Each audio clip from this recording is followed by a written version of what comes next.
ದೊಡ್ಡ ಚದುರಂಗದ ದಾಳವನ್ನು ಹಾಕಿದ್ದಾರೆ. ಅದಕ್ಕೆ ಯಾವ ರೀತಿ ಉತ್ತರ ಬರ್ಬೋದು ನಮ್ಮ ಡಿ ಕೆ ಶಿವರ ಬಣದಿಂದ ಸಹಿತ ಎಲ್ಲರೂ ಆಸಕ್ತಿಯಿಂದ ಬಿಡುಗಡೆ ನೋಡ್ತಾ ಇದ್ದಾರೆ. ಸಿದ್ದರಾಮಯ್ಯರಾದರೂ ಸಹಿತ ಈ ವಿಷಯದಲ್ಲಿ ಆದಷ್ಟು ರಿಸರ್ವ್ ಆಗಿ ಉಳ್ಕೊಂಡು ತಾವು ಅಧಿಕಾರ ಮುಂದೆ ಹೋಗಬೇಕು ಅನ್ನೋಂಥ ಲೆಕ್ಕಾಚಾರದಲ್ಲಿ ಪ್ರಯತ್ನ ಮಾಡ್ತಾ ಇದ್ದಾರೆ. ಆದರೆ ಡಿ ಕೆ ಶಿ ಅವರು ಹಾಕಿದಂಥ ಒಂದು ಜಾಲಕ್ಕೆ ಅವರು ಬಲಿ ಬೆಳೆದಿದ್ದಾರಾ ಅನ್ನೋದು ಒಂದು ಪ್ರಶ್ನೆ ಅದು. ಏನೂ ಇರಲಿ, ಒಟ್ಟಾರೆ ಕಾಂಗ್ರೆಸ್ ಇವತ್ತು ಮತ್ತೊಮ್ಮೆ ಹೊಡಿಬಾರ್ದಂಗೆ ಉಳಿಸ್ಕೋಬೇಕಾಗಿತ್ತು. ಅದ್ರ ಕರ್ತವ್ಯ ಅಂತ ಹೇಳ್ತಾ ಇದು ಲೈಕ್ ಮಾಡಿ, ಶೇರ್ ಮಾಡಿ, ಕಮೆಂಟ್ ಮಾಡಿ, ಜೊತೆ ಸಬ್ಸ್ಕ್ರೈಬ್ ಮಾಡಿ. H16 ನ್ಯೂಸ್ ಅಂತ ಸಿದ್ದರಾಮಯ್ಯ ಸತ್ಯದ ಕೈಗಳಲ್ಲಿ ವಂದನೆಗಳು. ಆತ್ಮೀಯ ಸಾರ್ವಜನಿಕರಲ್ಲಿ H16 ಅರ್ಥಾತ್ ಸೀತಾರಾಮದಿಂದ ಒಂದು ಮನವಿ.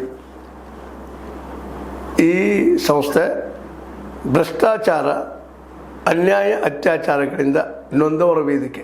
ಅನ್ಯಾಯಕೋರರ, ಭೂಗಳ್ಳರ, ನಶಾ ಸಾರಾಯಿ ಮಾಫಿಯಾಗಳ ವಿರುದ್ಧದ ಧ್ವನಿ. ರೈತರ, ಕೂಲಿಕಾರ, ಕಾರ್ಮಿಕರ, ಬಿದ್ದ ಸಮುದಾಯ ಜನರ ಧ್ವನಿ. ಬೆಂಬಲವಾಗಿ ನಿಂತು ತನುಮನ ಧನದ ಸಹಾಯಕ್ಕೆ ಸಾರ್ವಜನಿಕರಲ್ಲಿ ಕೋರಿಕೆ. ದಾನದ ಸಹಾಯ ನೀಡಿ ಸ್ವಾತಂತ್ರ್ಯ ಪತ್ರಿಕೋದ್ಯಮ ಉಳಿಸಿ ಬೆಳೆಸಿ. ವಂದನೆಗಳು. ತಮ್ಮನ್ನೇ ನಂಬಿರುವ ಮಲ್ಲಪ್ಪ ಇ ಜೋತಾವರ್.